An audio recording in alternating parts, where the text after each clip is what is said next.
and welcome to day 13 of our tour of Scandinavia and the Baltics.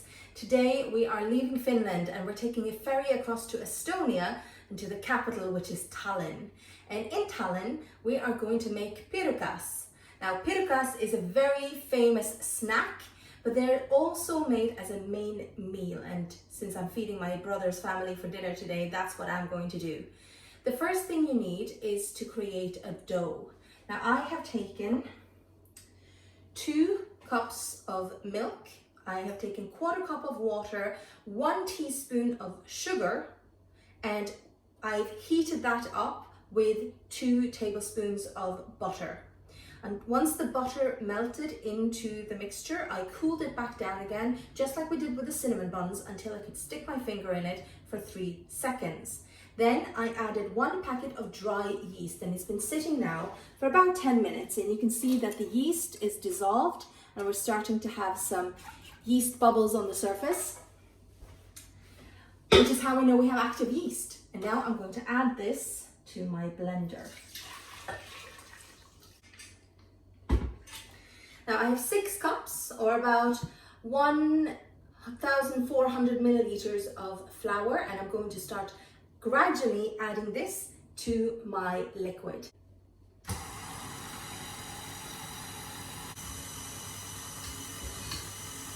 Scrape down the sides so that you avoid any flour pockets.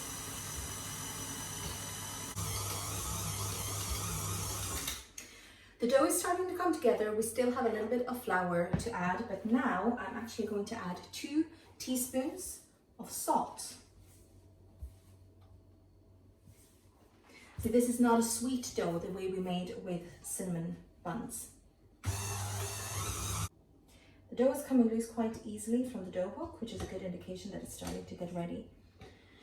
But I'm still going to run this for a while longer because I want this to be well kneaded before it is left to rise.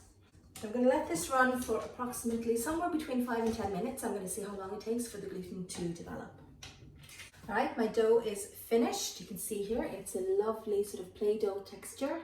I'm not going to add any more flour to it. It's not too sticky, this dough, so I don't feel like I need it on the surface here. I'm just going to give it a little bit of a knead, and I tend to use 2 hands. Kneading is also a great way to get rid of some aggression. Honestly, if you have someone in your life that you're a little bit annoyed with, work it out on the kitchen counter. They do say, cook with love, but bake with rage. There we go, our dough is ready, and I'm now going to let this rest and rise at room temperature for 1 hour. While our dough is left to rest, I'm going to get started on the filling for our pirukas. We're going to start with ham, and I just have some chopped, cooked ham here. And I'm going to add this. Now roughly blitz it. There we go. You can see here, starting to come together. Now I'm going to add 1 medium onion. Now this onion has been chopped and sauteed. Sauteed just means that you've cooked it until it turns that translucent color. You're not cooking it to brown it. So I'm going to add this. I'm also going to add some fried bacon. The bacon adds a bit of fat to the mixture because the ham is quite lean.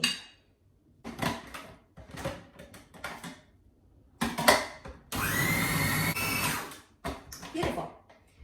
Now the last thing I'm going to add is some hard-boiled eggs, and these have been fairly finely chopped up.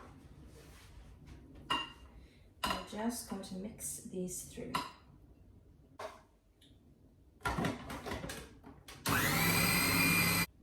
Now our mixture is ready, and I'm going to transfer this into another bowl, and I'm just going to taste it and add salt and pepper as needed. But that's it. Now all we have to do is wait for our dough to finish rising. Since we have a moment, I thought I'd take a quick walk. Have you ever seen that movie, I Know What You Did Last Summer? Well, I know what you should do for next summer. You should check out expatexplore.com. Expat offers amazing group tours at really good prices, and right now is the right time to book. There are lots of discounts going. If you do decide to book a tour with Expat, and why wouldn't you? They're amazing. Then please do me one little favour. Make sure that in the comment field on the booking page, you write referred by Inga. Expat will see it and they'll pay me a small bonus. It would really help me out and I appreciate your support. Thank you so much. All right, everyone, we've let our dough rise for 1 hour. And as you can see, it's quite a difference. It's grown a lot. It's looking beautiful. So I'm just going to turn this out now onto my work surface. Now I'm going to roll this loosely out into a little sausage. So I'm actually going to use my scissors and I'm just going to, with my scissors, cut up the dough. Just the yay thick, about 1 finger thick. Then I'm going to take this and I'm just going to use my hands and I'm going to flatten it until it is about the size of my palm and finger, just like that. Then I'm going to take a nice dollop of the filling that we created earlier and I'm going to plop that right into the center, just like that. And then we're just going to fold the dough over and pinch the edges just like that.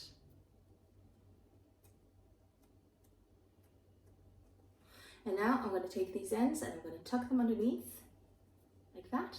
And the seam goes at the bottom, so our actual pastries will look like that. There we go. And now I'm going to continue doing that with the rest of my dough.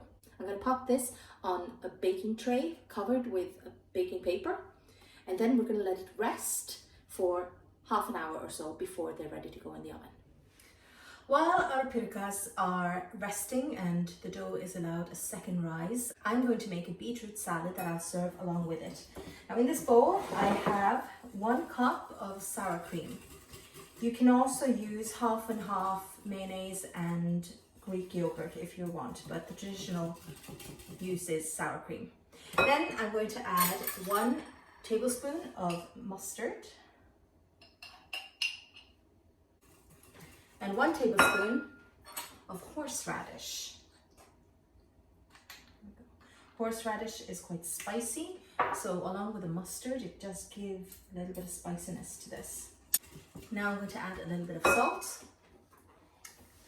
This is really according to taste.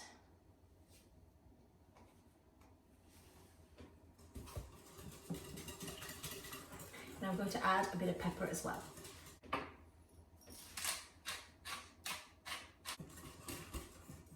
There we go. Yeah, that's nice. Very nice. Now I'm going to add the other ingredients. I have cooked beetroot here that I have diced, as you can see. I have potatoes, which I'm also going to add.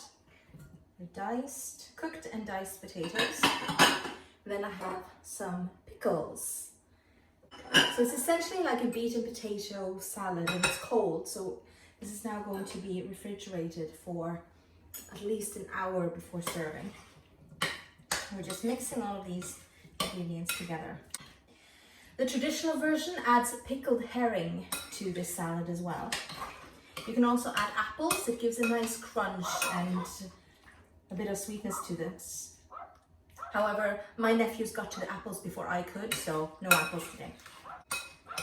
And then just before serving, you will decorate with some hard-boiled eggs. And that's all there is to it.